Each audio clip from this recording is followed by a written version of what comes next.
Last unit we learned how to write formulas and names for ionic compounds, which is what you have when there is either a metal or the ammonium ion present. And there's a whole system for that that's actually fairly intricate and complicated. When we're talking about things where there's no metals or ammonium present, and it's just non-metals, it's a super simple system where we use prefixes. So the prefixes we're going to use represent the number of that type of element, number of atoms of that type of element you have in the molecule.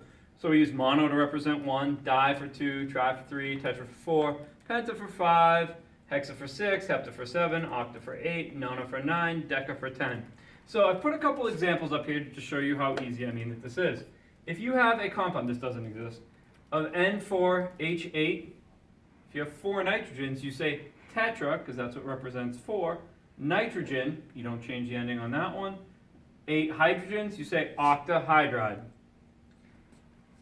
For the next one, you change the ending of the second one to IDE. For the next one, it's C2H6, 2 carbons, so we say dicarbon. We have 6 hydrogens, so we say hexahydride. And then carbon dioxide, you all know that the formula is CO2. And you'll notice that you don't put the mono there. And that only applies to the first element in the name. So if it's the first one is mono, you just don't say it. So for example, but you do say it if it's the second element. And the example for that would be CO is carbon monoxide. So you include it when it's the second element, but not the first.